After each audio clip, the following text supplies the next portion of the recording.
Olá, meu nome é João Paulo Mancuso de Carvalho, eu sou ginecologista, trabalho com cirurgia ginecológica e nós vamos fazer hoje um podcast falando sobre endometriose. Eu vou trazer duas convidadas aqui para me ajudar nesse tema árduo. Eu vou apresentar então a doutora Daniela Mayama e a doutora Renata Lopes, também ginecologistas e obstetras, e nós vamos desenvolver aqui então o tema da endometriose. Dani, você quer se apresentar, falar um pouquinho sobre o seu currículo? Primeiro, obrigada pelo convite, João. Meu nome é Daniela Mayama, eu sou ginecologista e obstetra, especialista em laparoscopia, esteroscopia e reprodução assistida. E a Renata Lopes, me conta um pouco sobre o seu currículo. João, obrigada pela oportunidade. Eu sou ginecologista obstetra e eu tenho especialidade em medicina fetal e o meu foco hoje é bastante em obstetrícia. Dedico a minha vida a falar sobre grávidas e também democratizar a informação sobre gravidez no Instagram, em rede social. E agora conta um pouquinho de você. Quem é você, Dr. João Paulo Mancusi? Muito legal, né? Bom, a gente se começou no começo da carreira de todos nós, né? A gente se conheceu quando a gente dava plantão no Hospital e Maternidade São Luís. A gente era jovem. Jovens. Tinha muita energia, né? E depois cada um foi trilhando uma subespecialidade, né? Então, a Dani foi mais para reprodução assistida. Claro que todos nós fazemos também um pouco de ginecologia geral, de ginecologia cirúrgica, né? Mas o intuito hoje dessa conversa foi trazer uma pessoa com foco em reprodução assistida, uma pessoa com foco em acompanhamento da gestação, e eu acabei também desenvolvendo ao longo da minha carreira um foco em tratamento cirúrgico, né, e acompanhamento também de pacientes com endometriose e das cirurgias que essas pacientes às vezes precisam fazer, né. Bom, a gente hoje sabe também que a internet está cheia de, às vezes, relatos ou falas médicas que não são muito embasadas cientificamente, né? E a nossa ideia aqui, então, é trazer uma informação de qualidade com embasamento científico, né? Nós três aqui temos uma formação em grandes universidades. Eu fiz pós-graduação, fiz mestrado, fiz doutorado.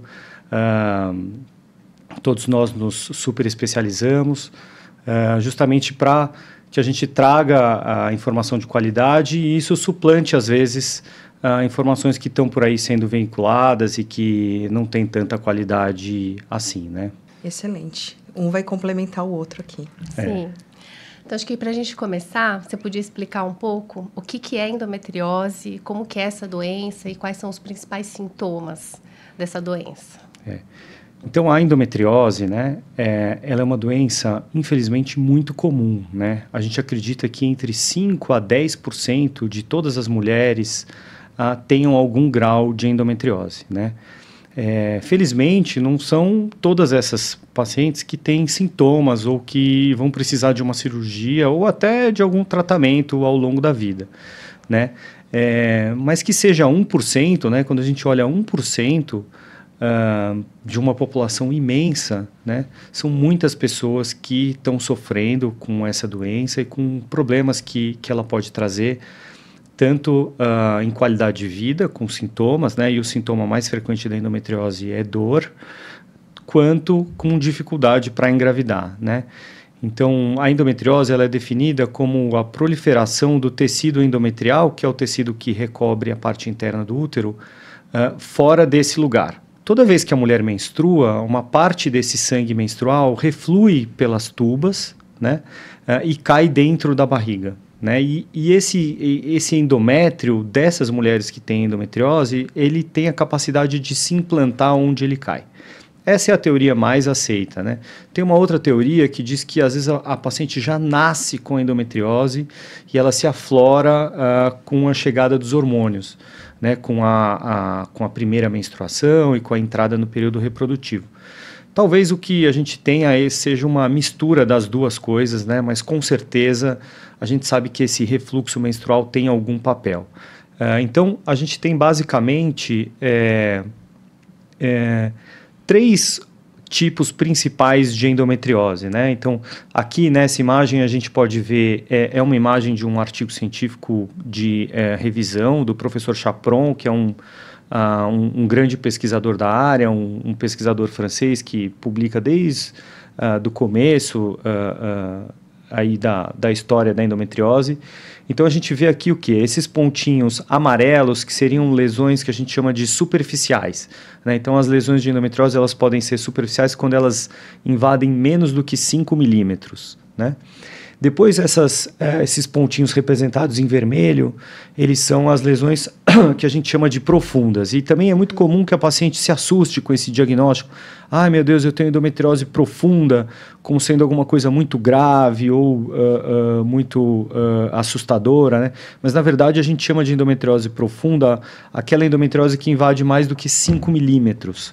Tá? Então, ela pode ser profunda, mas mesmo assim ela ainda é uma lesão pequena, né?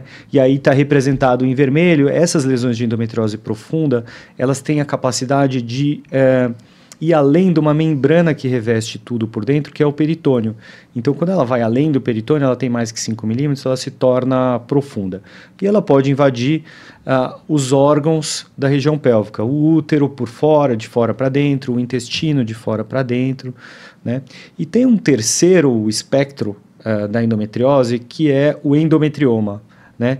Que é quando essa endometriose profunda, ela acaba invadindo o ovário e ela começa a gerar um sangramento, né? Porque como a endometriose ela é muito semelhante ao endométrio, né? Toda vez que o endométrio sangra, a endometriose também sangra. Então, essa endometriose do ovário, ela sangra e vai formando cistos de sangue dentro do ovário, né? Que são os endometriomas, né? E aí tem um quarto tipo, né? Que daí a gente já costuma não chamar muito de endometriose e chama de adenomiose, que é a endometriose que invade a parede uterina, que aí aqui nessa imagem está sendo representada por esse vermelho bem mais clarinho aí, dentro do útero, né? Então a adenomiose é uma endometriose que ela não vem por essa teoria da menstruação retrógrada ou dessa teoria da metaplasia celômica, que é quando a paciente já nasce com endometriose, ela seria uma capacidade do endométrio de invasão ali localmente dentro do próprio útero, né? Uhum. Então acho que a definição técnica é mais ou menos essa, né? Mas de uma maneira leiga, né, eu costumo dizer para a paciente assim, que a endometriose é como se fossem feridinhas que aparecem dentro da barriga, né?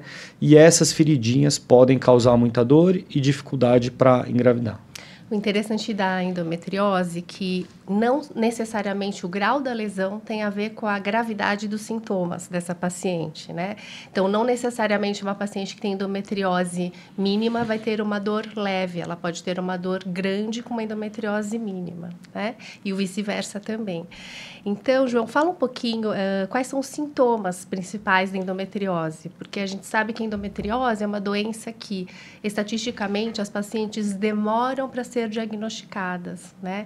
Então, tem relatos de pacientes que passam por 1, 2, 5 médicos, demoram anos para descobrir o que de fato elas têm.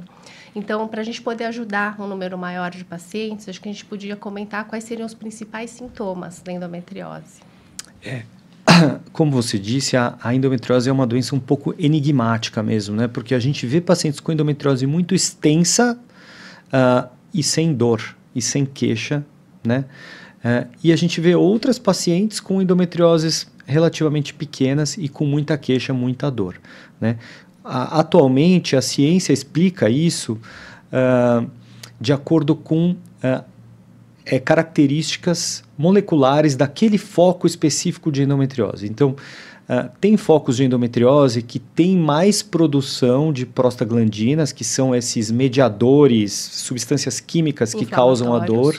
Isso, inflamatórios, que esses focos, alguns produzem mais prostaglandinas do que outros, então esses em geral, causam mais dor. E tem também um outro estudo muito interessante que mostra presença de tecido neural dentro do foco de endometriose. Então, esse foco de endometriose que desenvolve mais tecidos semelhante a nervos, ele é um foco que vai doer mais do que o outro que não desenvolve, né? Então, assim, a ciência está evoluindo, nós estamos chegando a conclusões, né? Mas isso ainda se torna realmente um espectro enigmático da doença, né? Mas o sintoma principal, né? E assim, que a gente tem que alertar as mulheres de que quando elas têm esse sintoma, elas devem procurar o ginecologista e se elas recebem, às vezes, uma orientação de que não, isso é normal, deixa para lá, ela deve insistir, reclamar de novo, não aceitar isso como normal, é uma cólica menstrual forte ou incapacitante ou alguma coisa que atrapalhe o dia dela, né? Então, assim, ter uma coliquinha leve, uma coisa que tomou um remedinho, passou, que não é todo mês, que às vezes faz uma bolsinha de água quente, melhora e é esporádico, isso pode ser normal. Mas uma cólica menstrual todo mês, persistente, que toma remédio e não melhora, que atrapalha o dia, né, que faz faltar no trabalho, que faz deixar de fazer alguma atividade, isso não é normal. E a gente precisa investigar. Pode até ser que não seja endometriose, mas precisa ser investigado, né? Então, acho que essa é a principal mensagem que a gente tem que passar aqui, que é não se conforme com a cólica menstrual, né? Você precisa ser avaliada, ser investigada para ter um diagnóstico, né? E o segundo sintoma mais frequente é a dor na relação sexual, né? Então também não é normal ter dor na relação sexual. Claro que um episódio ou outro, esporádico, uma coisa que não atrapalha o relacionamento, não deve ser endometriose, a gente não deve se preocupar, mas se é uma coisa persistente, que está sempre lá, que incomoda, precisa ser investigado e é muito provável que seja endometriose. Não é a única causa de dor na relação, assim como também não é a única causa de cólica menstrual, mas também é muito provável que seja, né? Às vezes as pacientes são assintomáticas e o primeiro sintoma de verdade é a infertilidade, né? Que está muito associado à endometriose. E algumas pacientes também têm alguns outros sintomas mais urinários, como dor, uma sensação de infecção urinária, mas com exames de urina normais, né? Algumas pacientes têm dor para evacuar também, que é um outro sinal, né? Então, ela é uma doença bem com sintomas gerais, assim, que não são muito específicos às vezes, né? Eu vi um artigo falando que tem uma média de 7 anos de evolução de sintomas para uma paciente conseguir ser diagnosticada. E além desse conjunto de sintomas meio floridos, eu acho que uma característica muito importante da endometriose é que ela pode passar despercebida com os exames de rotina. Não é isso, João? Então, a gente passou muito tempo sem ter um método de diagnóstico adequado para endometriose, né? Certo. Então, vocês vão lembrar quando a gente era recém-formado, né, há 20 anos atrás, a gente não tinha o arsenal de diagnóstico que a gente tem hoje, né? Então, naquela época, como a gente diagnosticava uma paciente com endometriose? Ela tinha os sintomas, ela tinha a queixa, ela tinha dor, ou ela tinha infertilidade, e a gente partia direto para uma cirurgia, né? E o que acabava acontecendo, né? A cirurgia ela ia funcionar como um diagnóstico, né, para a gente saber se tinha endometriose ou se não tinha, e já era uma oportunidade de tratamento. Porém, a endometriose ela é uma doença que pode afetar órgãos pélvicos de uma maneira que a cirurgia não é fácil de ser realizada, que a cirurgia pode trazer complicações e que você precisa de um cirurgião muito experiente para conseguir remover esses focos sem causar lesões para a paciente. Então, o que acontecia na prática? As pacientes iam para uma cirurgia, porque ninguém sabia direito a que doença ela tinha uma suspeita, chegava lá, encontrava-se uma doença relativamente avançada e o cirurgião não fazia praticamente nada, né? Então, assim, também não resolvia o problema dessas pacientes. Isso é o que acontece. As lesões, elas são muito pequenas para aparecerem nos exames de imagem convencionais. A gente vê lesões que têm 1 centímetro, 1,5 centímetro, mas que são pequenas para aparecer no exame de imagem, mas grandes para causar dor. Então, demorou algum tempo para que a medicina conseguisse desenvolver métodos de diagnosticar a endometriose. E uma coisa que a gente tem que falar, e a gente tem que dar mérito aqui para os nossos colegas brasileiros, né, que o Brasil foi um dos principais países no desenvolvimento desses exames de imagem. Né? Então, o grupo lá do Hospital das Clínicas, o grupo do HC, que fez o primeiro estudo, né? Então, acho que os principais nomes foram o professor Maurício Abrão, junto com o professor Manuel Orlando, da imagem, que desenvolveram a técnica para diagnosticar a endometriose por imagem. Então, o radiologista que vai fazer o exame, ele normalmente ele tem um olhar para o órgão. Ele olha o útero, ele olha o ovário, ele vai passar a olhar o peritônio em cima do órgão, né? Então, ele tem que ter o olho muito treinado para conseguir enxergar essas lesões de 1 centímetro, de meio centímetro. Às vezes elas são fininhas, elas têm meio centímetro, mas elas são extensas, tem 3, 4, 5 centímetros. E isso faz com que o diagnóstico seja difícil. Mas hoje, né, a gente tem já, então, radiologistas, experts nesse diagnóstico, e hoje a gente pode falar no diagnóstico por imagem de endometriose. A gente não precisa mais sair fazendo cirurgia sem um bom diagnóstico prévio. Isso melhorou muito, porque a gente consegue conversar com a paciente, explicar para ela onde está a lesão, o que a gente vai fazer na cirurgia, o que é esperado de complicação, porque nem tudo são flores, né? Às vezes a gente tem possíveis complicações dessas cirurgias. Então a gente consegue combinar com a paciente o que vai ser feito com uma probabilidade de acerto muito grande, com baixa probabilidade ou baixo risco de decisões ali no intraoperatório que não foram compartilhadas com a paciente antes. Então aqui a gente consegue ver imagens de ultrassom, lembrar que essas imagens da parte de cima aí do slide, elas estão super aumentadas, né? O ultrassom tem a capacidade de dar um zoom e aumentar bem essas lesões, e você vê lesões que são muito pequenininhas, que um exame normal, né, não consegue detectar. Então é isso que a Renata falou. As pacientes têm cólica, né, aí vai no ginecologista, ele pede um ultrassom convencional, ela faz o ultrassom convencional que está normal. E então, aí, assim, se nos exames tradicionais não aparecem, na sua opinião, quais seriam os melhores exames para o diagnóstico da endometriose? Então, a gente tem 2 exames que são capazes de diagnosticar. Os 2 são muito bons. Eles têm uma taxa de acerto aí por volta de 90% para a endometriose profunda, tá? Aquela endometriose que invade mais que 5 milímetros. A endometriose superficial, ela não aparece nos exames, porque ela é muito pequenininha mesmo. Mas ela dá sinais indiretos. A endometriose superficial, às vezes ela mostra uma falha peritoneal que o radiologista consegue ver, ou às vezes ela mostra aderências, ele sente que o útero se move menos ou que o ovário se move menos, então tem uma certa... os órgãos se tornam mais fixos, mas são sinais indiretos, ele não vê a endometriose superficial. E a endometriose profunda, ele consegue ver. Então, os 2 métodos, eles têm por volta de 90% de acerto. Quais são eles? Então, é um ultrassom realizado por um médico especialista. É um ultrassom que também a paciente faz um preparo intestinal antes do exame. Por quê? Porque tudo que tem ar dentro da barriga atrapalha a visão do radiologista. Então, o intuito desse preparo intestinal é tirar, além de tirar as fezes do intestino, ele tira também o ar. E isso facilita a visualização do exame. Mas eu já vi algumas pacientes às vezes dizendo assim, não, doutor, mas eu fiz com preparo... eu fiz um preparo e fui fazer um ultrassom convencional. Não, isso não adianta, porque não é só o preparo.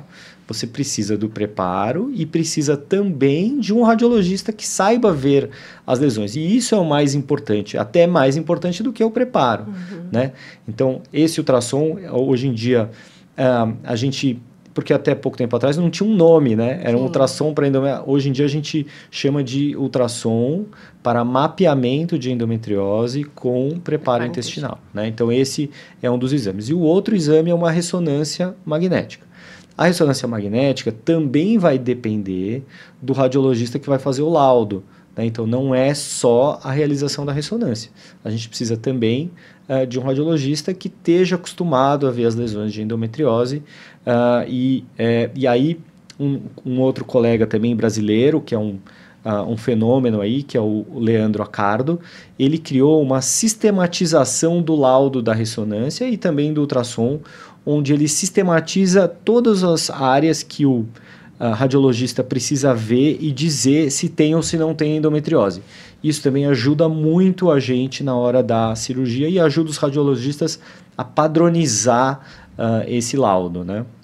Eu acho que o grande pulo do gato aí para as pacientes é ter uma assistência que percebe que precisa desses exames especializados que são fora da rotina. E com uma indicação das pessoas, né, incríveis que a gente tem hoje, é impressionante a correlação do exame depois com lesões que você pode ver no intraoperatório se a decisão for cirúrgica, né? Porque você vai comentar daqui a pouco que elas têm também, né, as portadoras de endometriose, uma impressão, eu vou ganhar uma cirurgia, nem sempre é assim, a gente vai conversar mais pra frente também, né? Mas quando faz a cirurgia, existe uma correlação absurda com esses exames, com esses profissionais que têm essa expertise, né? Sim.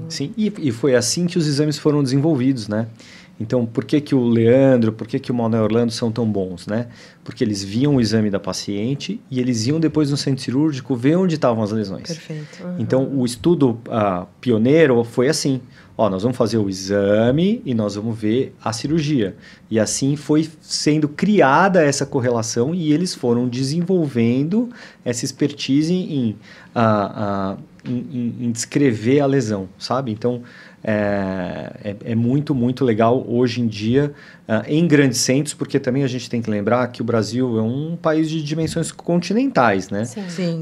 E, infelizmente, fora daqui dos grandes centros, a gente ainda vê uma dificuldade muito grande da realização desses exames e a gente não tem ainda radiologistas treinados para fazer isso no Brasil inteiro e não tem ressonância magnética para todo mundo e a gente no SUS sofre alguma dificuldade com tudo isso, mas nós estamos batalhando, nós estamos conseguindo e devagar a gente vai melhorando, né? Então, acho que a gente podia, então, falar um pouquinho da abordagem do tratamento da endometriose, né? Então, nem todo mundo vai para a cirurgia. Então, quais seriam as opções de tratamento e quando utilizar essas opções? Então, assim, a endometriose, ela é uma doença de apresentação heterogênea, né? Foi isso que a gente falou. Tem paciente que não tem sintoma, tem paciente que tem muito sintoma, tem paciente que quer engravidar, tem paciente que não quer mais engravidar, tem paciente que é muito jovem, tem paciente que já tem mais idade. Então, a gente precisa adequar o tratamento ao momento de vida da paciente e também aos sintomas, né? Então, acho que esses são os 3 fatores que a gente vai olhar e individualizar, né? Também a individualização do tratamento ela é muito importante, porque como tem muitos fatores, né? Não é uma receita de bolo ali, né? Mas hoje a gente tem uma premissa, né? E a premissa é, se a paciente é assintomática, né? Ela tem um diagnóstico por imagem de endometriose, né? E ela é assintomática e é uma endometriose que não oferece um risco para a saúde dela. Então, quais seriam as endometrioses que ofereceriam risco, né? Então, a endometriose que está quase obstruindo o ureter, né? Então, o ureter é um caninho que sai do rim e leva o xixi do rim para a bexiga, né? E esse caninho passa muito próximo ali ao útero, ao ovário, e às vezes as lesões de endometriose, elas podem ter um comportamento de obstruir o ureter. É comum isso? Não, não é comum, mas existe. Então, a gente tem que ter atenção a isso. Então, se tem uma endometriose que está encostando no ureter a ponto de gerar alguma obstrução, essa é uma endometriose que, apesar de assintomática, ela precisa ser operada, né? Quando a gente tem endometriose no apêndice secal, o apêndice é uma pontinha do intestino que é muito conhecida pela apendicite, por causar aquela inflamação e tal, mas quando a gente tem endometriose no apêndice, é muito difícil de diferenciar o que é uma endometriose do que é um tumorzinho de apêndice, um tumorzinho, um câncer inicial. Então, por isso, quando tem essa imagem no apêndice, né, e veja como os radiologistas avançaram, eles conseguem ver lesões de 1 centímetro ali na ponta do apêndice, uma coisa que há 20 anos atrás, há 10 anos atrás, era inimaginável. Né? Então, essa endometriose também deve ser operada. Né? E também quando a gente tem endometriomas no ovário, aqueles cistos que se formam no ovário, eles... existe um risco de transformação maligna, existe um risco desse endometrioma ficar danificando o ovário dessa paciente. Né? O risco de transformação maligna ele é pequeno, né? A gente tem que não alarmar, porque não é uma coisa comum. Acontece, mas não é comum, é uma coisa rara. Né? Então a gente deve acompanhar essas pacientes, né? Mas quando tem o endometrioma, a gente recomenda retirar o endometrioma, né? Porque mesmo que a paciente seja assintomática. Então, as principais lesões são essas. Desculpa, tem mais uma. Quando a gente tem endometriose no intestino delgado, né? Porque o intestino delgado, ele chama delgado já porque ele é mais fininho do que o outro, que é o grosso, né? E ela pode obstruir. Daí também, quando causa uma obstrução intestinal, a gente deve prevenir isso e deve operar antes que ela tenha a obstrução. Né? Então, são essas 4 situações que, mesmo que ela seja assintomática, deve operar. E a indicação clássica da cirurgia, né? Então, é aquela paciente que tentou um tratamento clínico primeiro, né? E não respondeu. Ou que, na vigência do tratamento clínico, essa endometriose progride na imagem. Também é uma indicação de cirurgia. Então, a gente deve inicialmente começar com o tratamento clínico, né? E aí, se a paciente responder ao tratamento clínico, legal, tá ótimo, ela não precisa operar. Aí ela vai fazer um acompanhamento das imagens, né? Se fazer o tratamento clínico não significa que ela não vai nunca mais no médico. Significa que ela só não vai fazer a cirurgia e vai fazer um acompanhamento, né? João, se ela é completamente assintomática e as lesões não são pequenas, necessariamente precisa do tratamento clínico para evitar progressão da doença ou pode haver só acompanhamento? E a segunda pergunta é para explicar para o pessoal o que seria esse tratamento clínico. É uma boa pergunta, é uma pergunta sem resposta, né?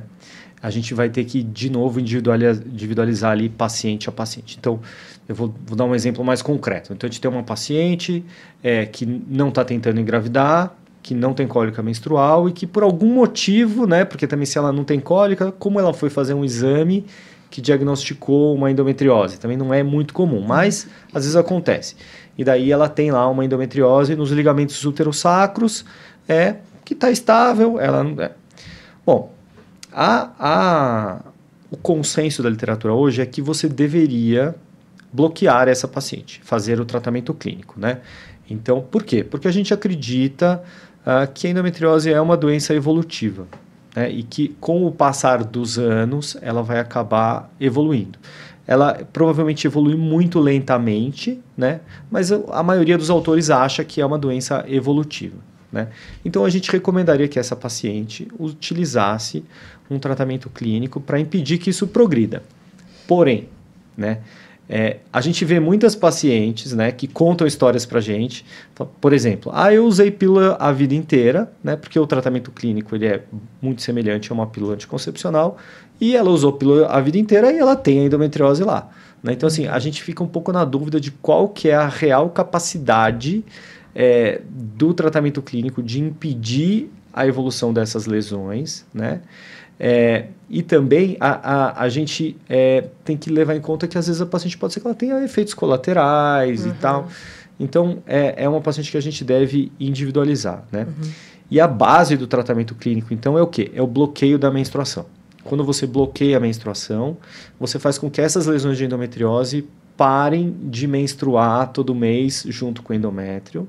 Você faz com que o sangue menstrual que ficava caindo ali em cima dessas lesões, ele pare de cair todo mês, né? E você estabiliza o quadro. Você tira a inflamação local e você melhora o ambiente ali daquela lesão. Não vai fazer a lesão sumir, mas muitas vezes a gente vê uma certa regressão ou no mínimo uma estabilidade da lesão e a gente vê o quê? Melhora dos sintomas. Melhora da dor, A principalmente. A gente vê muitas pacientes melhorarem com o tratamento clínico, né? Então, e da onde a gente aprendeu isso, né? Da onde surgiu isso? Porque o que aconteceu? Lá atrás, quando toda a endometriose era operada, tinham filas imensas de pacientes esperando pela cirurgia. E os serviços de saúde não tinham capacidade de operar todas essas pacientes. Enquanto elas estavam esperando para a cirurgia, elas faziam o tratamento clínico e muitas melhoraram e saíam da fila de cirurgia e deixavam de fazer cirurgia, né? Então, hoje, a gente aprendeu que o tratamento clínico ele é muito eficiente e ele deve ser a nossa primeira escolha, né? E aí, depois, a paciente foi submetida a um tratamento clínico, ficou estável ou não, mas quando a gente deve, então, progredir para uma cirurgia? Aquela paciente que fez o tratamento clínico e não melhorou, continua com dor? Ou tem outras indicações para cirurgia direto de endometriose? Então, a gente vai operar, então, as pacientes que têm uma progressão, apesar do tratamento clínico, que de um exame para o outro a doença progrediu, daí a gente deve fazer a cirurgia, ou aquela que tem dor apesar do tratamento clínico, porque também existe, né? Aquela paciente que não se adapta ao tratamento clínico. Tem algumas também que tem muitos efeitos colaterais, que a gente tenta uma medicação, tenta outra, e a nenhuma ela se adapta, né? Ou aquelas que têm lesões em órgãos que são perigosos. Que foram citados. Que eu falei anteriormente. Daí essas vão para a cirurgia. Aí a gente vai falar um pouco sobre a cirurgia agora. Isso. Qual é a melhor maneira de operar essas pacientes, né? Então, a gente sabe que é a cirurgia minimamente invasiva, né? Não existe abrir a barriga para operar endometriose, salvo exceções, né? Então, a medicina desenvolveu técnicas em que a gente não abre a barriga para operar endometriose. A gente faz pequenos furos por onde a gente entra com câmeras e instrumentos. E mais recentemente, né? Assim, já tem mais de 10, 15 anos que a gente tem a cirurgia robótica aqui no Brasil, que vem um robô e ainda ajuda a mexer nessas pinças, né? Mas não é obrigatório que seja cirurgia robótica. Eu, na minha prática atual, incorporei a cirurgia robótica como minha principal arma, então eu tenho uma preferência pela cirurgia robótica, mas a gente vê outros cirurgiões que operam pacientes por laparoscopia e que têm igual resultado, e a literatura médica também não consegue provar essa superioridade do robô. Então é muito de médico para médico. E aí, então, através desses furinhos, a gente vai fazer o quê? A gente vai tirar as lesões de endometriose, né? E aí, então, é interessante que daí a cirurgia ela vai depender do que você quer fazer para essa paciente naquele momento de vida dela. Então, se ela vai ainda tentar engravidar, você vai o quê? Você vai tirar as lesões de endometriose, você vai ter o maior foco na preservação do ovário, no cuidado com o ovário dela, né? Às vezes até talvez deixando um pouquinho de endometriose para trás, sabendo disso, para não danificar esse ovário, e vai tirar o resto da endometriose que talvez esteja causando dor ou que talvez esteja dificultando que ela engravide ali espontaneamente, né? Se é uma paciente mais com mais tempo de vida, né? Para não falar mais velha. Foi delicado. Foi, gentil. Que já teve os seus filhos, já tem a sua prole constituída, né? Aí a gente recomenda que se faça uma cirurgia mais radical, até com a própria retirada do útero, né? O ovário a gente sempre mantém, né? Porque o ovário é importante para a produção hormonal e tal, mas assim, o útero, ele é o vilão da história, né? Ele que começa com a menstruação, jogando aquelas células endometriais lá para dentro. Ele quase sempre, para as pacientes mais velhas, ele tem também uma adenomiose associada à endometriose. Então, assim, a gente recomenda que a mulher, quando vai fazer uma cirurgia, depois que ela já tem a sua prole constituída, que ela faça uma cirurgia mais radical, né? Eu acho que o principal desafio é que geralmente essas mulheres que vão para o tratamento cirúrgico são mulheres na idade fértil, né? A maioria delas, a grande maioria. E, ao mesmo tempo que a gente precisa fazer exéreses e tratar o maior número de lesões possíveis, a gente também precisa preservar as principais estruturas relacionadas à fertilidade daquela paciente, né? Então, eu acho que essa interação entre ginecologistas de subespecialidades diferentes, trabalhando no mesmo caso da paciente, a paciente só tem a ganhar com isso. Isso traz um tratamento muito mais eficaz para aquela paciente especializando, né, no tratamento. Não, com certeza. Então, puxando um gancho aqui para isso, né, trazendo também aqui uma imagem do artigo do professor Chapron, né, olha só, ele está mostrando ali na linha A, né, como era o tratamento anterior, né, assim, ao que a gente faz hoje, e o que a gente não recomenda que seja feito, né, mas... então, assim, a paciente tinha um diagnóstico de endometriose, fazia uma cirurgia imediata, ela tentava um tratamento pós-operatório e, às vezes, acabava não melhorando porque nem sempre essa cirurgia também era uma cirurgia adequada e ela acabava passando por mais de uma cirurgia, né? Que é o que a gente não quer. A gente não quer que a paciente seja operada mais de uma vez, né? E aí, depois, no final de tudo, é que ela ia tentar uma fertilização in vitro, um tratamento de reprodução assistida, muitas vezes com menos sucesso, até pela consequência das múltiplas cirurgias que ela tinha feito, né? Então, o que a gente está tentando fazer hoje são as outras opções que ele diz aí, né? Então, se a gente olhar o D, olha só, a paciente tem um diagnóstico de endometriose, a gente faz um tratamento clínico, né, com melhora dos sintomas, claro que tudo isso é uma condição sine qua non, assim, de que a paciente tem que melhorar dos sintomas, não existe a paciente ficar com os sintomas, né? Aí ela faz uma reprodução assistida para engravidar, se ela tiver dificuldade, né? Depois ela volta para o tratamento medicamentoso e só ali no final da vida reprodutiva, lá pelos 45, é que ela vai fazer uma cirurgia mais radical, que inclui a retirada do útero, onde você já não tem mais tanta preocupação com a fertilidade. Se for necessária. Né? Que aí é o ponto 2, é o C, onde você faz o tratamento da paciente sem cirurgia. Sem cirurgia. Né? E aí o ponto B, né, é aquela paciente que você faz o tratamento medicamentoso, e aí o que acontece? Bom, ela está tomando o tratamento clínico, mas ela quer engravidar, o tratamento clínico impede a gravidez. Então, o que você faz? Você para o tratamento clínico e deixa ela engravidar espontaneamente. Se ela engravida, ótimo, tá perfeito, né?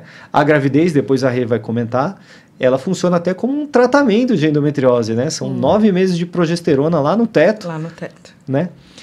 Agora, se ela não consegue, o que a gente pode fazer? Se ela não engravida espontaneamente, faz uma cirurgia, né? E a gente sabe que a maior fertilidade da paciente depois da cirurgia costuma ser 6 meses depois dessa cirurgia, pelo que os estudos mostram. Então, a gente dá a chance dela engravidar naturalmente depois de uma cirurgia.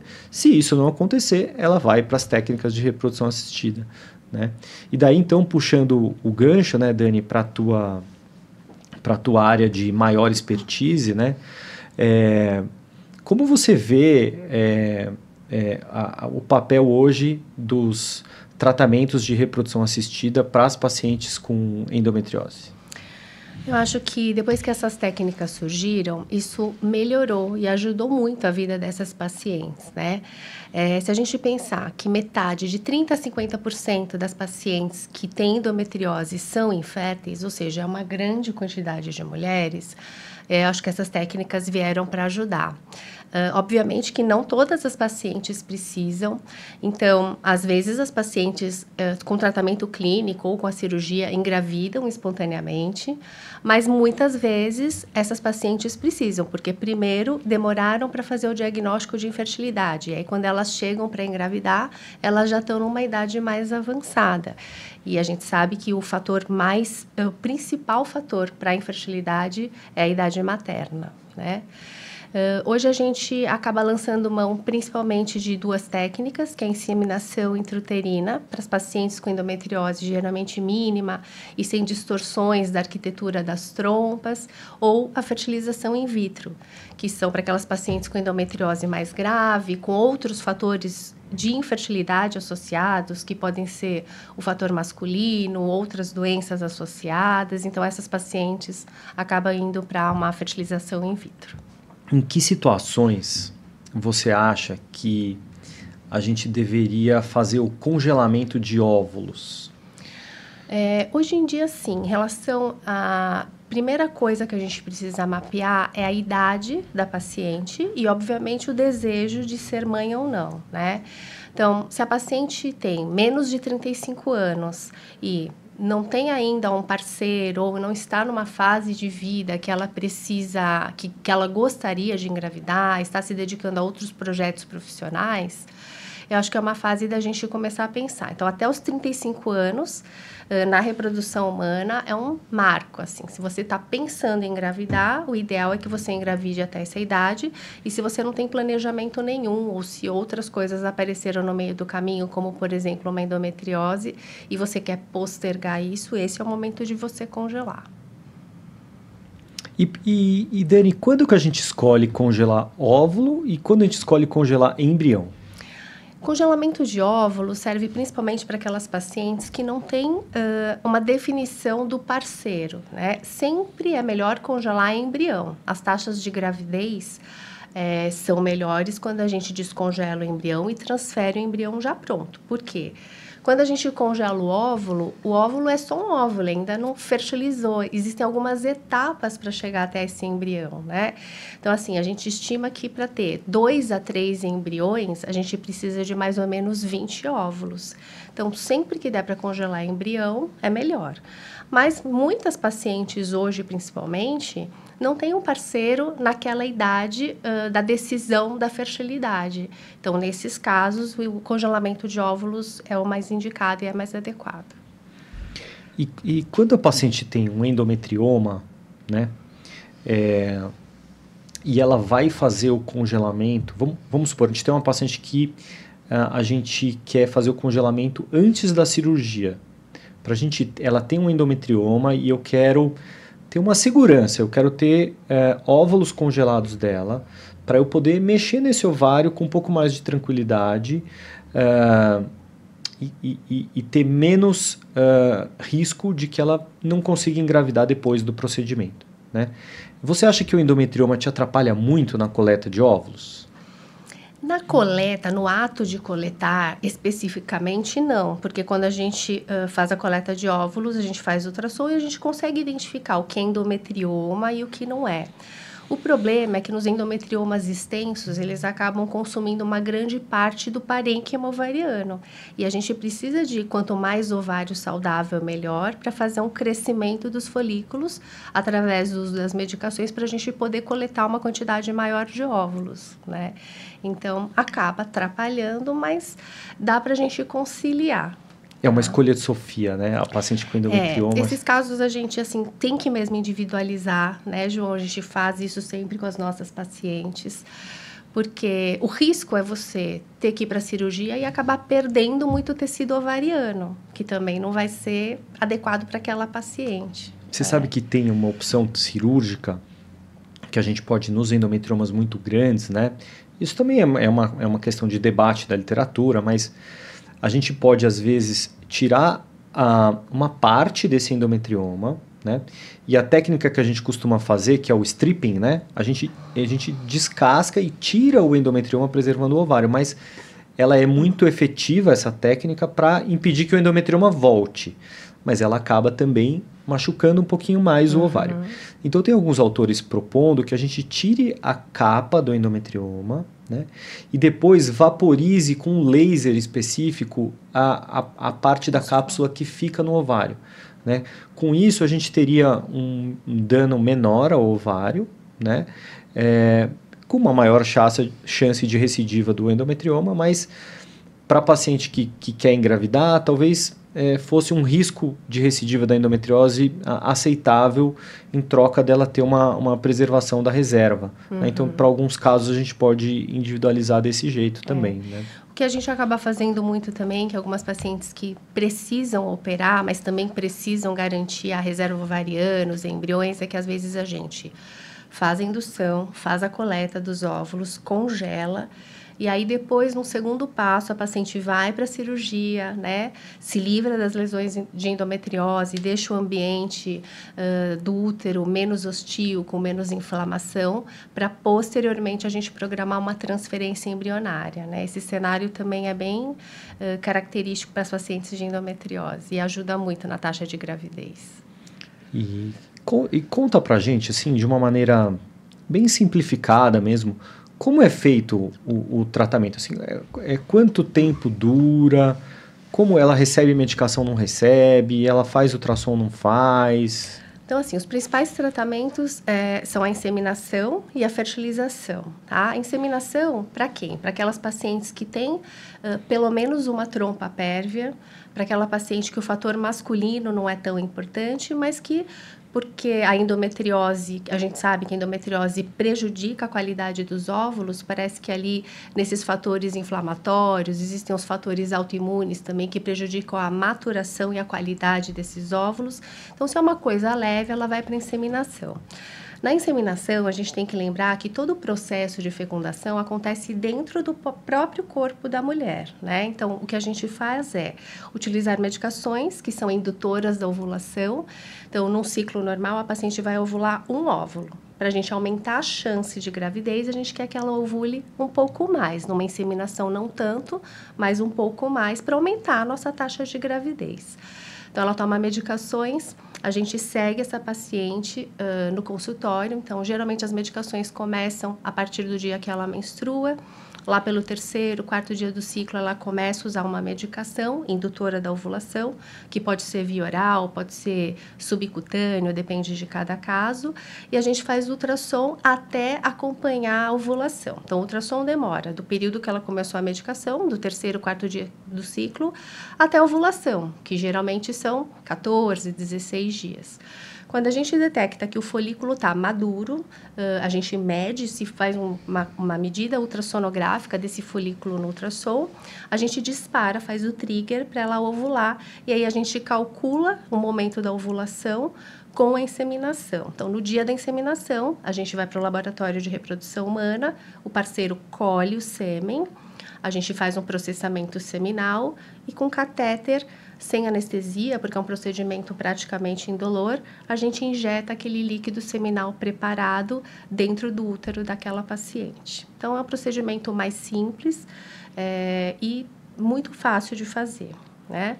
Para os casos mais graves, então, quando a endometriose promove distorção tubária, quando a endometriose atingiu o ovário e aquela paciente está com mais dificuldade para produzir folículos, ou quando tem o fator masculino associado, ou uma paciente que já está após os 35, perto dos 40 anos, a gente acaba indo para uma fertilização in vitro, que é mais ou menos o mesmo procedimento. Então, a paciente menstrua, a gente inicia medicações, e daí medicações injetáveis sempre. Para estimular o crescimento desses folículos, a gente faz os controles ultrassonográficos para avaliar o tamanho e a quantidade desses folículos, faz o trigger e aí a gente coleta esses óvulos. Então, a diferença é que o processo acontece no laboratório, né? Os óvulos são coletados, a paciente faz uma sedação. Então, não vai doer, porque a paciente vai estar anestesiada.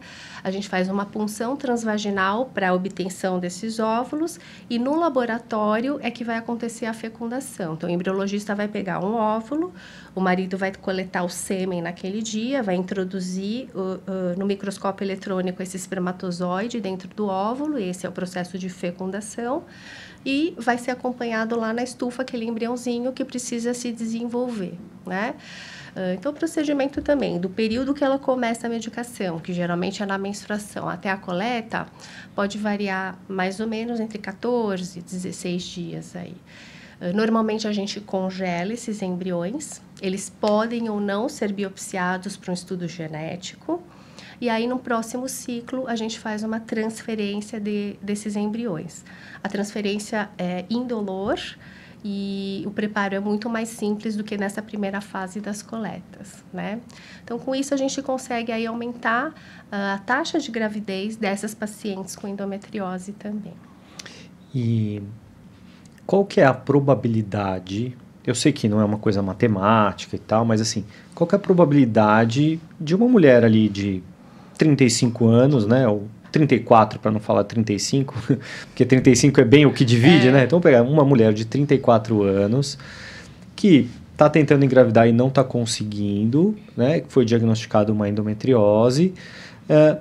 Ela não fez cirurgia, é uma endometriose que não precisa de cirurgia, mas como ela não está conseguindo engravidar naturalmente, ela vai tentar uma fertilização in vitro. Qual que é a probabilidade que ela tem de ficar grávida?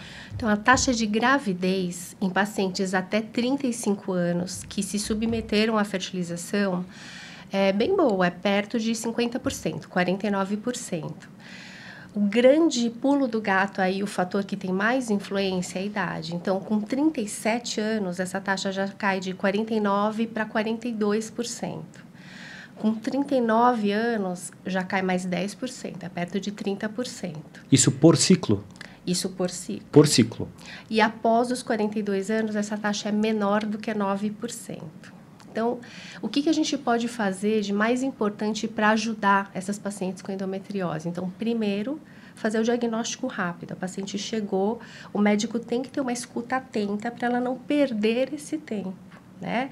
E aí, investigar e ir atrás mesmo dos fatores. Segundo, já discutir com a paciente naquele momento. Você tem intenção de engravidar? Porque se ela não tem intenção, tá tudo bem. Mas se ela tem, a gente precisa ter um planejamento. Vai fazer cirurgia? Não vai? Vai congelar embrião primeiro? Não vai? Que é o que acaba acontecendo com a gente e a gente acaba ajudando essas pacientes nesse sentido, né? Para que ela não chegue lá no final. Porque ela não pode ter ideia que ela vai para uma fertilização e vai sair grávida de lá, porque não é bem assim, né? Então, assim, acho que o mais importante de tudo isso é fazer o diagnóstico rápido e fazer um tratamento adequado para aquela paciente, para que daí ela possa evoluir para um pré-natal bom. Mas quando ela faz... Desculpa. Quando ela faz ciclos repetidos, né? Quando ela tenta uma vez e não conseguiu, ela pode tentar uma segunda, ela pode tentar uma terceira. Essa probabilidade de gravidez, ela aumenta muito, né? Porque você falou aí por volta de 50%, mas com um ciclo só, né? Se ela fizer mais de um ciclo, essa chance vai aumentando, né? Assim, as taxas aumentam pela repetição dos ciclos e se aqueles embriões são euploides ou não, né? Então, o euploide é aquele embrião que foi biopsiado e ele é cromossomicamente normal, tá?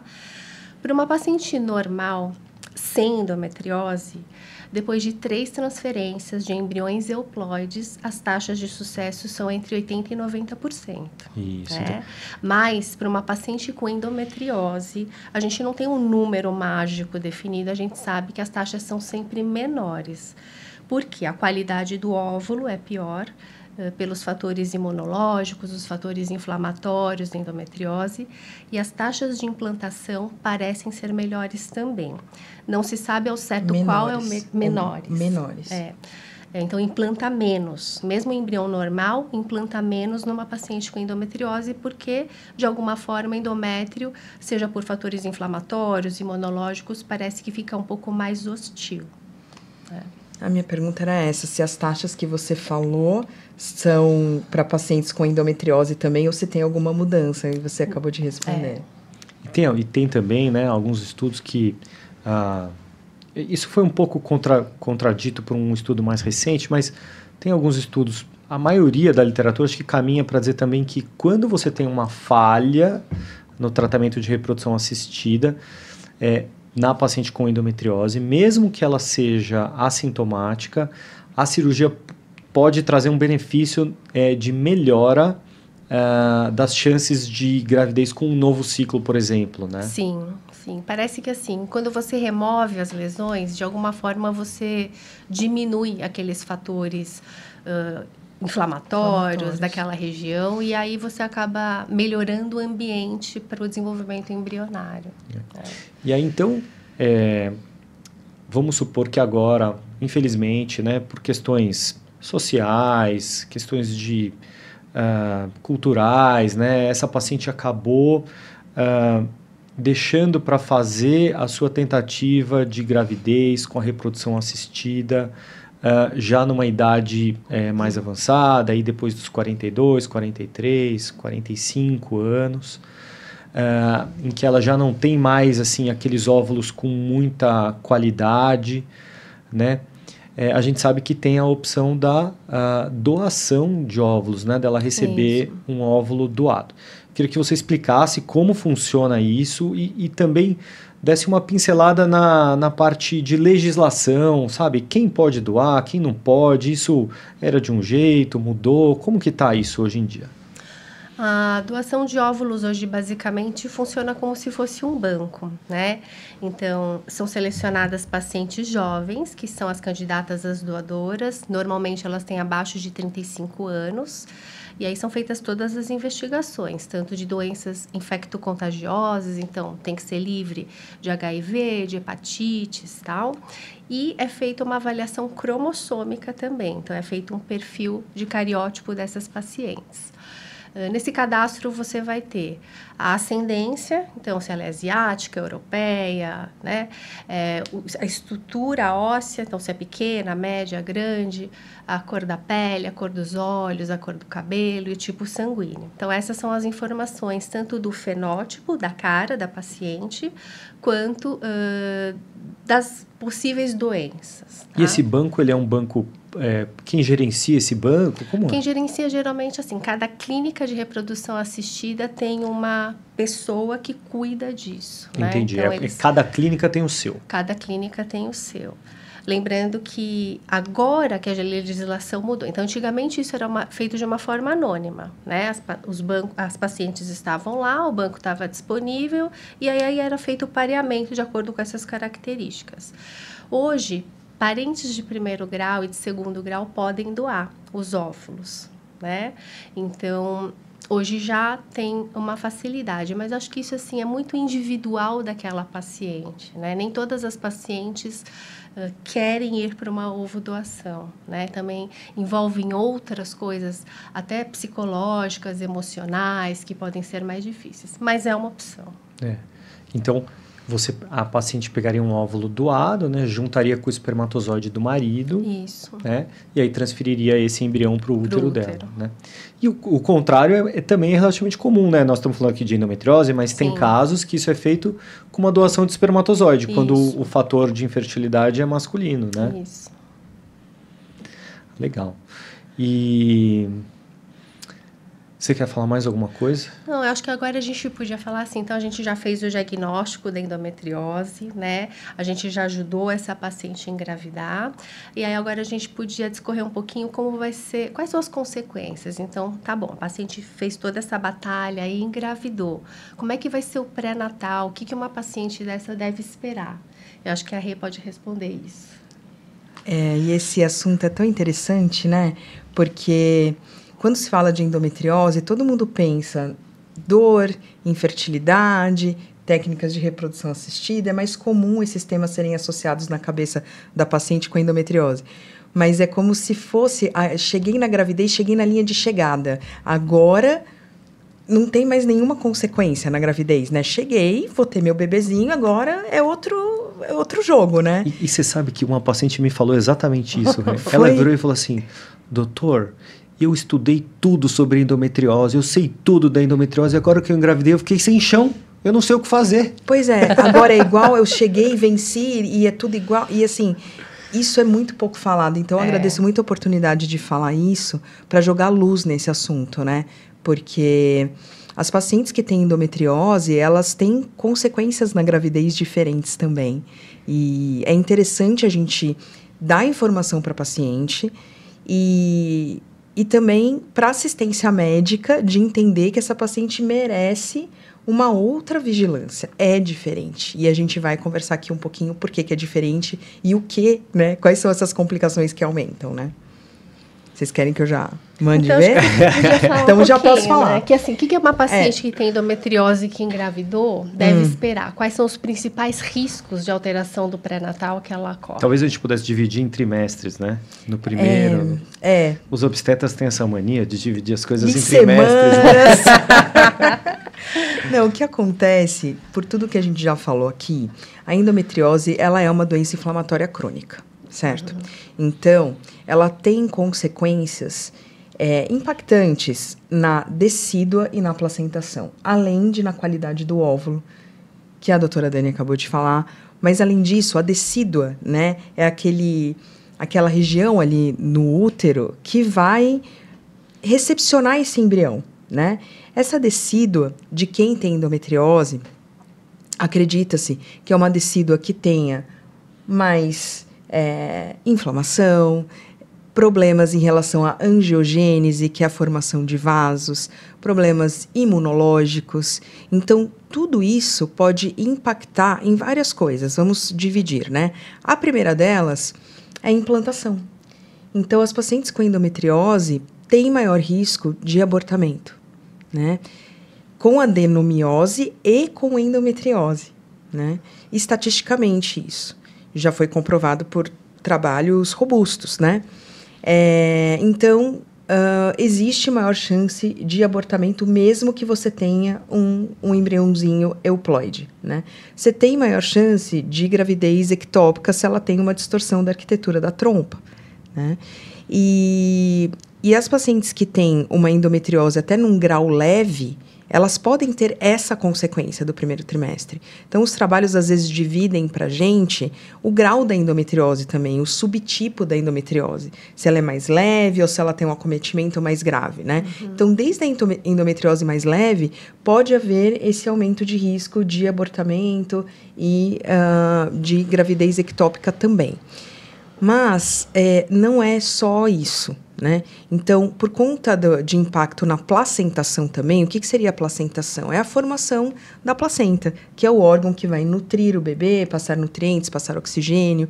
E por conta de tudo isso que a gente já falou, de imunomodulação, angiogênese, inflamação, a placenta também, ela pode ter consequências e se formar de maneira inadequada.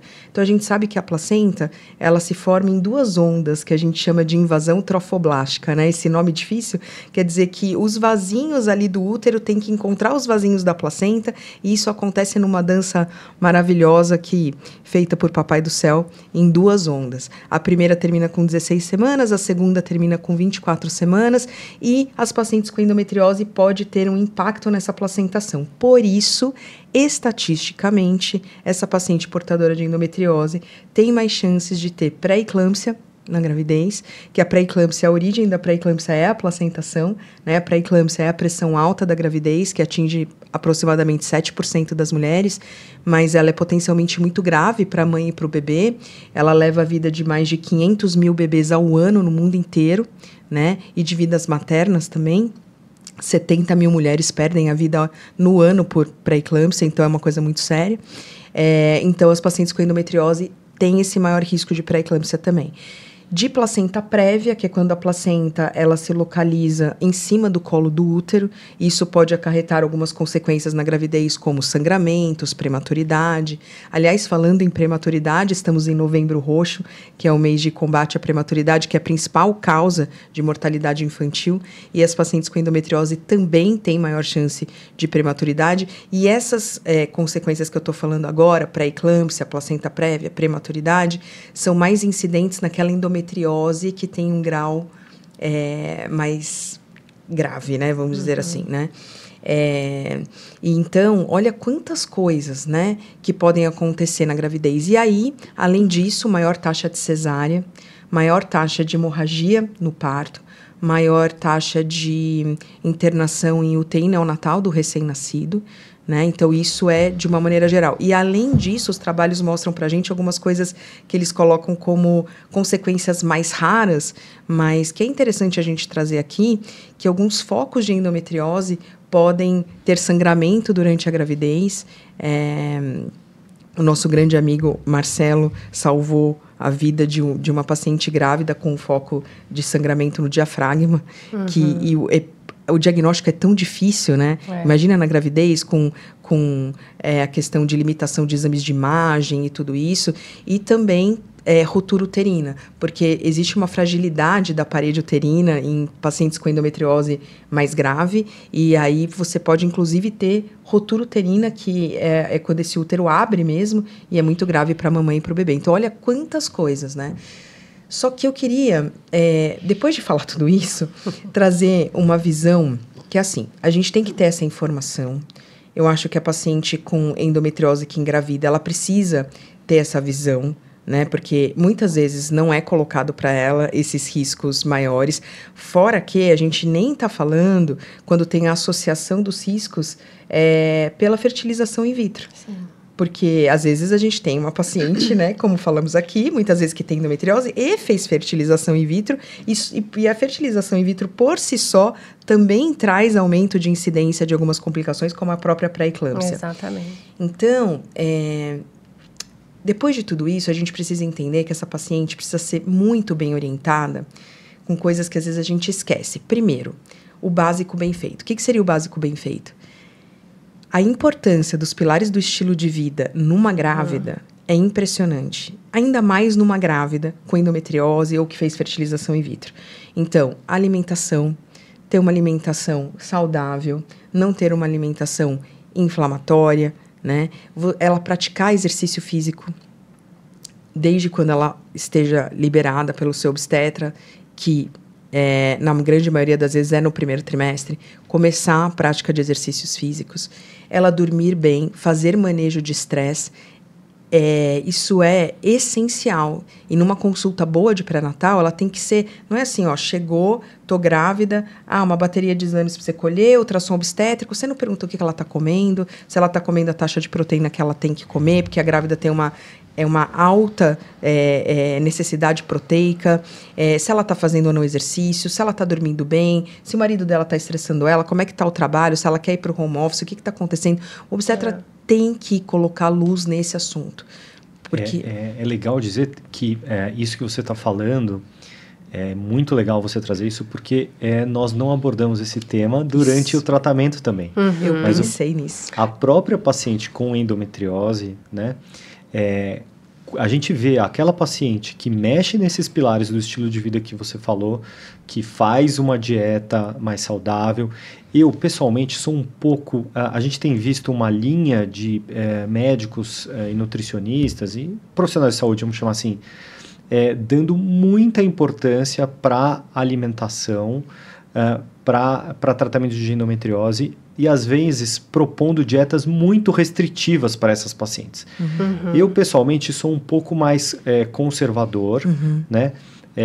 Por exemplo, eu não sou a favor de que se corte completamente carne o glúten, vermelha, por exemplo, ou carne vermelha, ou lactose. Mas eu acho que uma dieta equilibrada, né, sem alimentos industrializados, comida de verdade, que você compra em açougue e feira. Exato. Associado a um estilo de vida bacana, atividade física, né? Que é impressionante. Quando você estava falando, eu pensei nisso e escapou. Mas olha que legal a gente trazer isso, né? Não só na paciente que está grávida, mas eu já vi em consultório, acho que vocês devem ter muitos exemplos também, uma paciente maratonista, passou comigo, ela tinha uma lesão de 4 centímetros de endometriose, completamente assintomática. Aí ela se machucou e ela teve que parar de correr por um tempo. Ela começou a ter sintoma. Olha. Então, assim, é impressionante. Então, quando a gente fala assim, que você vai no médico, ele fala, você não pode fumar, você não pode beber muito, você tem que comer direito, você tem que fazer exercício físico. A pessoa acha assim, tá, vai... Todo, né, é a orientação que todo médico fala. Mas, assim, o caminho de melhora de sintomas para endometriose é muito impactante. Sim. Então, não é uma orientação jogada ao vento porque é saudável e só.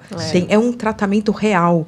Na verdade, é o primeiro tratamento, Exato. né? O manejo da paciente com endometriose, Exato. independente de ela ter que passar por uma cirurgia, para um tratamento de reprodução assistida, de engravidar, é o primeiro tratamento, né? Então, assim, né, ela tem o diagnóstico, ela leva uma receita de Dienogest, muitas vezes não recebe essas outras orientações. Que são extremamente importantes. Então, quantas e quantas pacientes a gente não viu que elas mudaram? Tô tomando sol, tô fazendo exercício ao ar livre, tô comendo direito, e elas melhoram, assim, muito. Às vezes ela tinha uma melhora parcial com o Dienogest, e depois, com tudo isso, ela tem uma Sim. melhora total. Sim. Né? Perfeito. E na gravidez... Isso é mais importante ainda, né? Porque você tem toda essa questão da placentação e tudo isso que eu falei ao contrário também. Imagine que ela não tem endometriose, que ela não fez fertilização in vitro. Se ela tem tudo isso desregulado, ela aumenta todos os riscos que eu falei e outros também. Diabetes gestacional e tudo isso. Então, a gente não pode o quê? Adicionar fatores, né? Então, Claro. né? Então, reforçar esses pilares do estilo de vida, ela tem uma boa consulta de pré-natal que reforce isso, é o primeiro passo. E, além disso, ela não pode abrir mão de um pré-natal de excelência. Então, a obstetrícia, João, de uns 15 anos para cá, evoluiu de uma maneira absurda. Né? Eu sei que em medicina tudo está acontecendo, mas às vezes a gente tem momentos de mais calmaria, né? Então, a obstetrícia em 15 anos foi absurdo. O que eu saí de conhecimento da residência não é o que eu faço hoje, né? Porque mudou completamente. Então, a gente tem que ir atrás dessa atualização. Por exemplo, como a paciente com endometriose, especialmente aquela que fez técnica de reprodução assistida, tem maior chance de pré-eclâmpsia, não tem como ela fazer exames do primeiro trimestre, que é o morfológico de primeiro trimestre, que todas deveriam fazer, sem o rastreamento da pré-eclâmpsia. Sim. Na verdade, assim, não é que não tem como. Eu entendo que o nosso Brasil tem uma saúde heterogênea, não é um exame que está no rol da ANS, então isso passa por dificuldades de acesso, a gente entende isso. Mas o que eu vejo, muitas vezes, que eu fico inflamada, igual os focos de endometriose, é que às vezes tem paciente que tem acesso, tem o recurso, tem oportunidade e ela não é informada. E quando ela faz esse rastreamento no primeiro trimestre, porque é só nesse momento que a gente tem a chance de prevenção. Porque quando ela faz e ela percebe que ela está no alto risco de pré-eclâmpsia e ela recebe o tratamento adequado com o AS na dose para ela, que tem que ser introduzido antes de 16 semanas, ela diminui a chance dela ter pré-eclâmpsia grave em 80%. Então, lembra daqueles 500 mil bebês que são o quê? Sei lá, 7 maracanãs, não sei, teria que fazer a conta. Imagine quantos bebês perdem a vida. Imagine você conseguir, com uma medida simples, porque a AS... Simples e barato. Barato, você salvar 80% desses bebês, porque esses bebês perdem a vida na pré-eclâmpsia grave, né?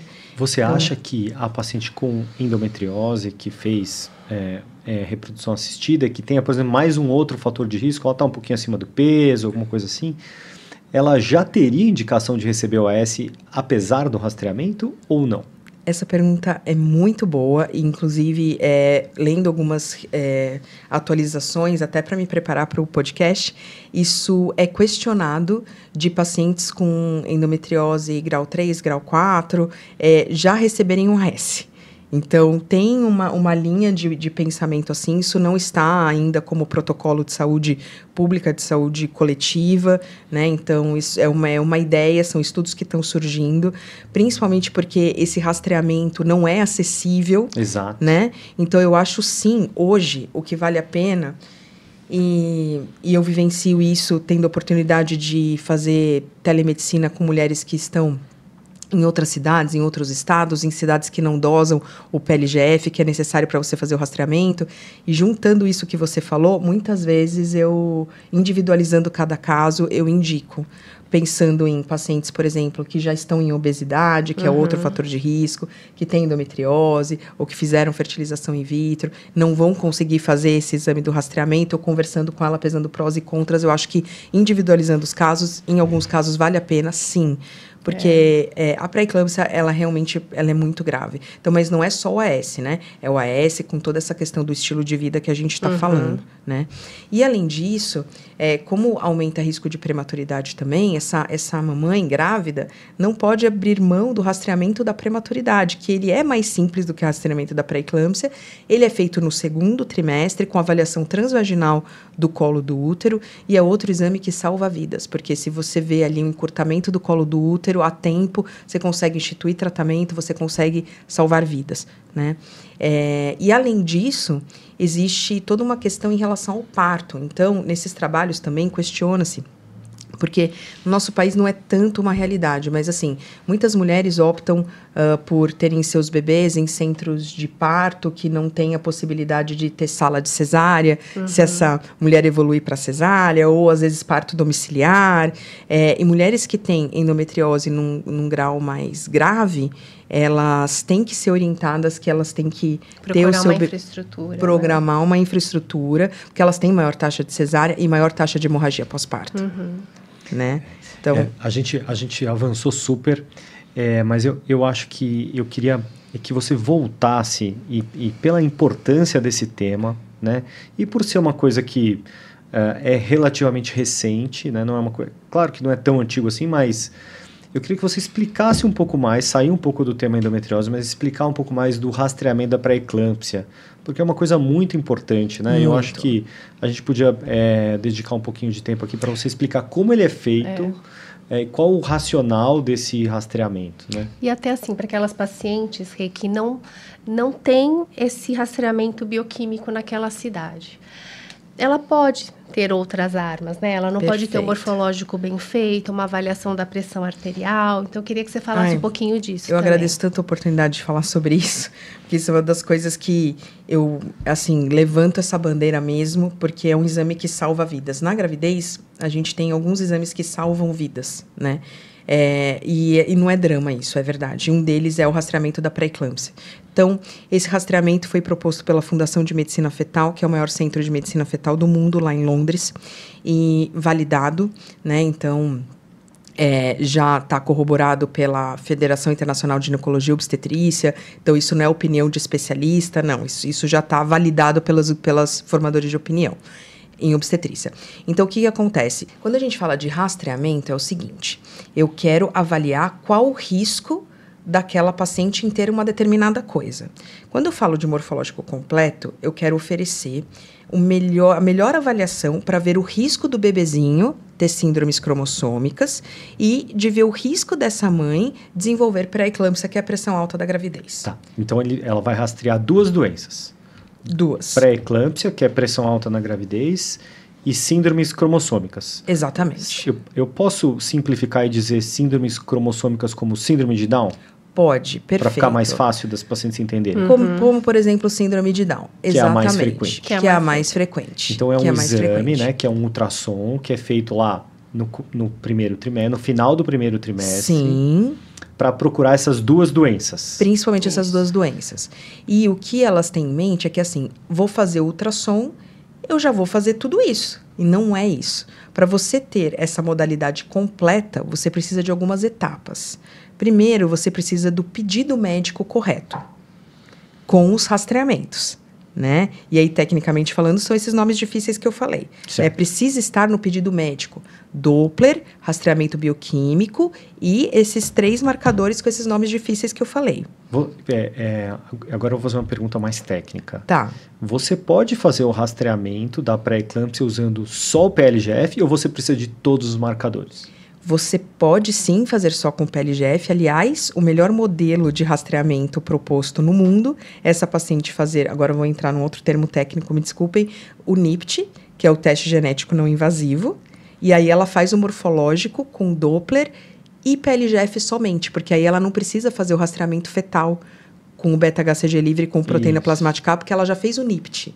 Então, a melhor opção da vida em todos os lugares do mundo é essa: a paciente fazer o NIPT com 10 semanas, morfológico de primeiro trimestre com Doppler e o PLGF, porque aí você rastreia para eclâmpsia e o rastreamento do bebezinho você já fez com o NIPT.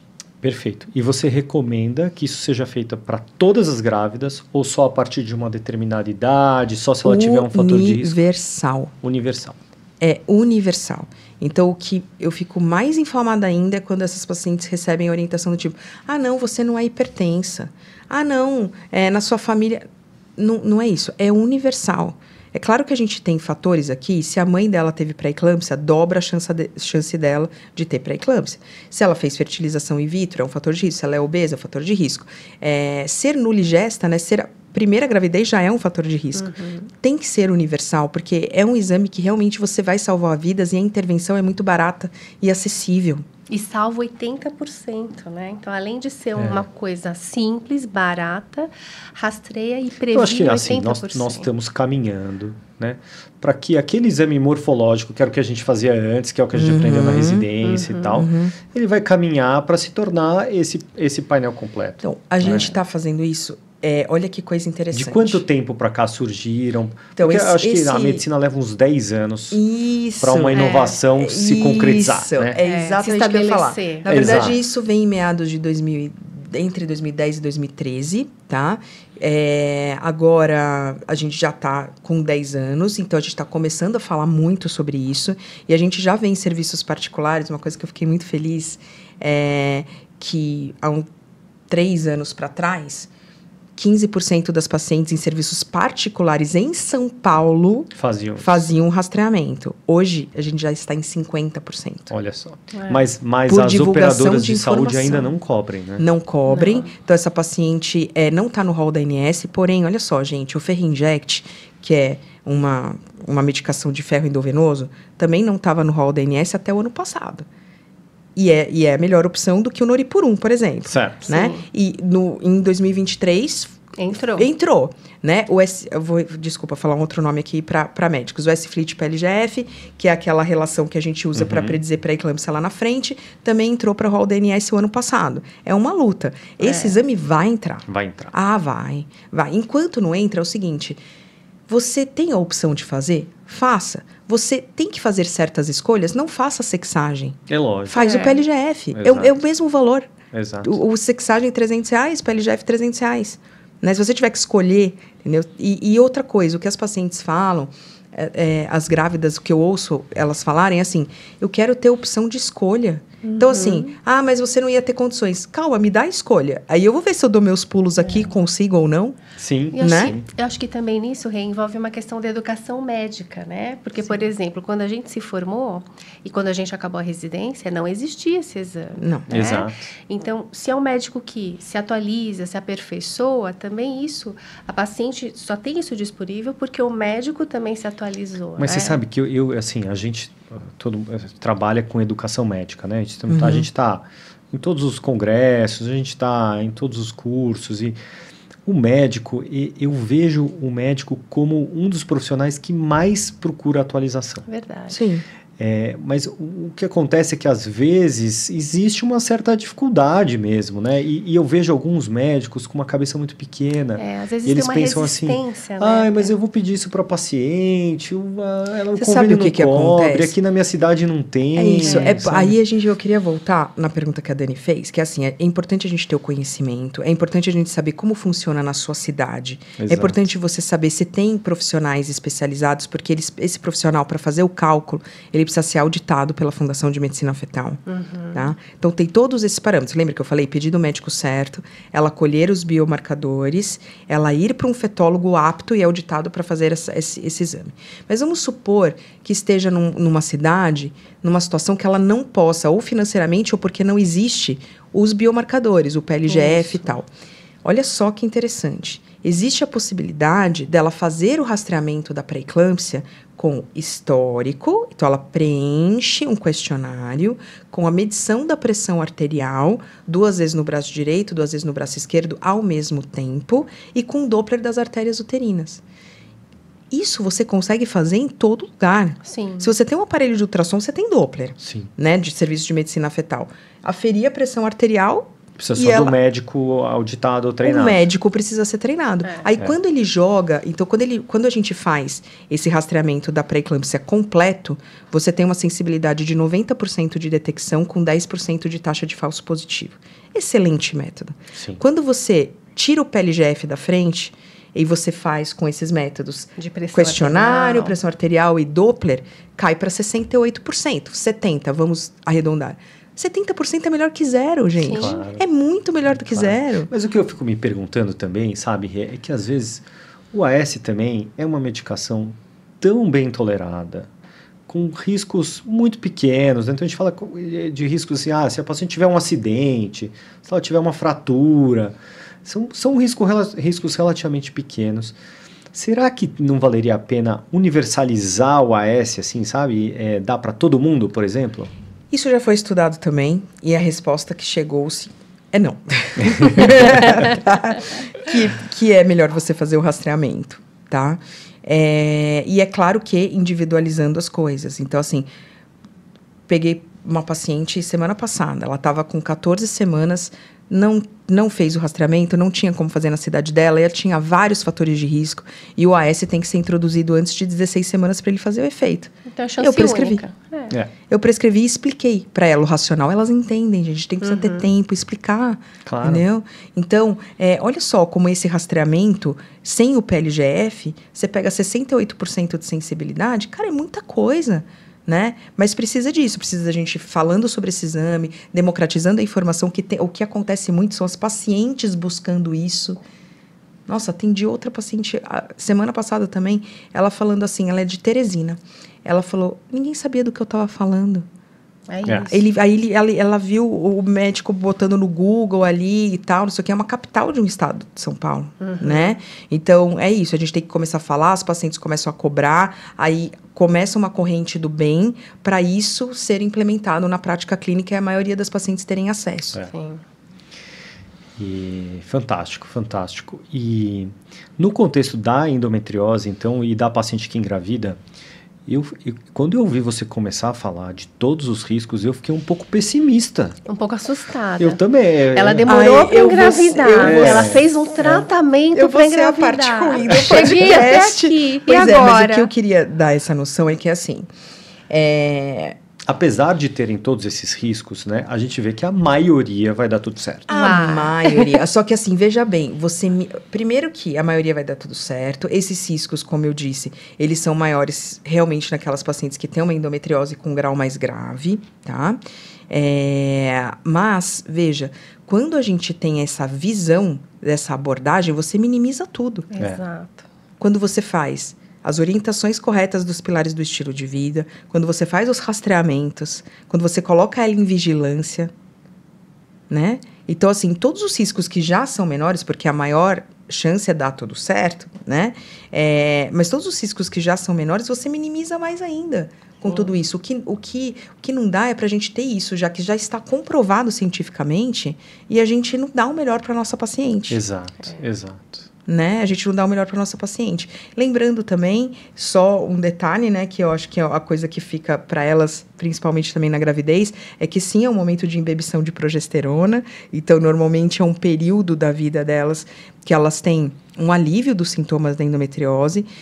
Pode ser que elas tenham dor, sim, não é assim, totalmente, tô grávida com endometriose, aí eu não vou ter dor nenhuma. Algumas ainda têm, mas é um período de calmaria, né, em relação à alimentação dos foquinhos de endometriose, que eles se alimentam por estrógeno, né, principalmente, e a gente está num período de predominância de progesterona, então a gente tem uma calmaria em relação aos sintomas durante a gravidez também. E também no puerpério, né? Na amamentação, né? Isso, porque durante a amamentação também, o bloqueio como fica né? A montanha-russa hormonal da mulher. É uma montanha-russa hormonal, puerpério, não é, minha gente? Sim, mas por conta da prolactina lá em cima, ela também fica bloqueada, vamos dizer, do ponto de vista hormonal, né? Os focos. Então, lembrando, né? A mamãe com endometriose deve amamentar, né? Então, às vezes, passa pela cabeça delas que pode ter alguma ressalva, não tem. E elas passam por um período de melhora fisiológica, melhora do bloqueio hormonal fisiológico dela, né? Mas, né, depois que esse ciclo se encerra, bebezinho no colo, amamentação, é necessário que ela continue a vigilância, o acompanhamento com um bom ginecologista, continue o seu tratamento clínico, tudo aquilo que a gente falou anteriormente, né? Porque às vezes depois que o bebezinho nasce, ela esquece um pouco dela, a gente né? tem que lembrar para essas mamães que endometriose não é uma coisa que se cura, é uma coisa que a gente controla, né? Exato. Então, apesar da gravidez e da amamentação proteger neste período, depois ela tem que retomar os tratamentos e os cuidados para a doença não progredir. Bom, a gente está caminhando para os momentos finais aqui. Fluiu bem, né? Nossa. Da nossa conversa. Eu vejo, sabe, às vezes um certo terrorismo nos divulgadores de conteúdo e tal, em cima da endometriose. E eu queria trazer palavras aqui de acolhimento, né? De calmaria. Porque às vezes tem um ou outro caso de paciente com uma endometriose muito severa, que realmente para aquela paciente foi muito doloroso, né? A gente tem esses casos no consultório. Eu até quando falo isso, eu me sinto até às vezes, eu tenho vamos dizer assim, eu fico pensando o que é essa minha paciente que está me ouvindo agora, que está sofrendo muito com a endometriose dela e me ouvir dizer que é uma coisa mais tranquila, que não é tão grave.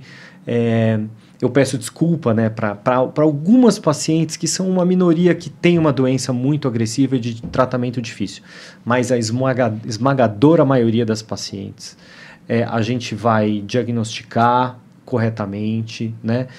A gente vai, e a maioria dos médicos já está atento para os sintomas, para os exames, a gente vai conseguir um diagnóstico que não vai demorar tanto, a gente vai escolher o esquema de tratamento para ela mais adequado, e no final da história, né, passando por cirurgia ou não, passando por técnica de reprodução assistida ou não, passando muito provavelmente por um tratamento clínico, né, ela vai ter qualidade de vida, ela não vai ter dores incapacitantes, ela vai levar uma vida normal, né?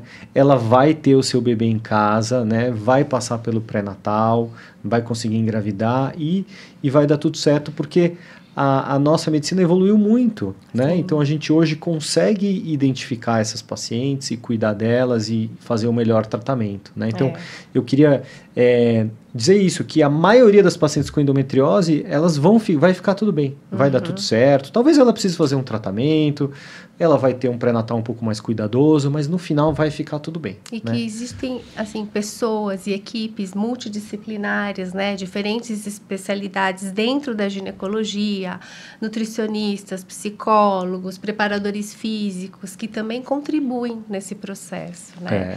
E que ela possa sentir também, né? amparada e acolhida nesse sentido, porque às vezes eu reparo isso também. Parece que quando você fala assim, você tem endometriose, aquilo já cai como uma notícia bomba. ruim, né? Então assim, então eu não vou ter filhos, então eu tô condenada a ter dor pélvica, então eu não vou ter meu bebê saudável. E não é assim. A gente comentou aqui sobre as principais complicações, o que pode acontecer ou não, mas para elas se lembrarem que existem profissionais atentos e capacitados para ajudá-las nessa jornada aí da melhor forma. Porque, pensa, o que você quer estar do seu lado na trincheira, né? Aquela pessoa distraída, que tá tudo... tá tudo ótimo, tá tudo bem. O negócio acontecendo lá e a gente nem olhando. Ou você quer ter um soldado. Você quer um sniper. SWAT, entendeu? SWAT, eu sei o que pode acontecer, eu tô preparada e eu vou te ajudar, né? Então, como palavras finais, do ponto de vista obstétrico, eu queria reforçar isso que a Dani falou, de que endometriose não é uma sentença de que ela não vai ser mãe, porque esse é um dos principais medos que passa. De não realizar o sonho de ser mãe. Então, o que a gente está trazendo aqui é informação para elas entenderem que, assim, é possível ter o bebê no colo, né? É possível ela realizar esse sonho de ser mãe. E com todas essas informações que a gente falou, o que ela vai fazer com isso? Ela vai pegar essas informações para escolher a melhor assistência para estar do lado dela. Para ela ter o sniper do lado dela. Exato. E não um soldado distraído, porque ela precisa do sniper. Né? Por quê? Porque ela tendo o sniper, ela faz o quê? Relaxa também, né? Curte o momento dela da gravidez, curte o sonho dela de ser mãe sendo realizado, né? Porque, graças a Deus, existe um Dr. João que cura ela. Eu mando tudo pro João, gente. Eu também. Ele foi um pouco modesto ele foi muito modesto. Eu ia só, agora que a gente já tá mais descontraído, ele foi modesto, gente. Na apresentação de quem ele é, né? E você dá aula de como tratar cirurgicamente esses casos. Você dá aula de cirurgia robótica, você é uma referência. Você pega os casos difíceis que as pessoas têm receio de colocar a mão, você vai lá e pega para você, né? Então, mesmo aquelas pacientes que têm aquele quadro que a gente falou mais grave, existem médicos como o Dr. João, que vão ajudá-las. O João é o meu sniper da cirurgia. Nossa, total. Eu vou para a cirurgia para ficar tranquila. É uma pessoa incrível. O João é o sniper Obrigado, da cirurgia obrigado. da endometriose. Eu fico envaidecido com os elogios, mas eu reforço que existe muita gente boa por aí, sabe? Às vezes a gente fica com essa sensação de que só aquele médico é muito bom, e na verdade a gente tem muitos médicos bons por aí, e eu vejo hoje a endometriose como uma doença que muitos ginecologistas procuram uma especialização, procuram fazer cursos, procuram treinar, né? E até vejo hoje excessos, né? Porque a gente vê cirurgiões que querem tirar tudo, né? E a gente vê as pacientes sequeladas e endometriose não é um câncer, né? A gente não precisa fazer cirurgias tão radicais assim, né?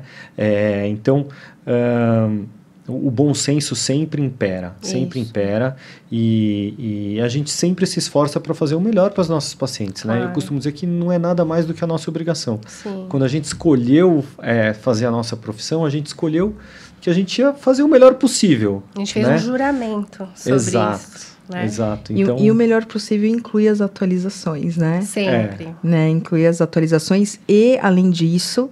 Então, acho que são duas coisas. A atualização, que a gente está falando aqui, o quanto da nossa vida a gente não se dedicou a isso, mas é a parte que o João trouxe como mensagem final, que eu acho muito legal, que é essa parte do acolhimento, né?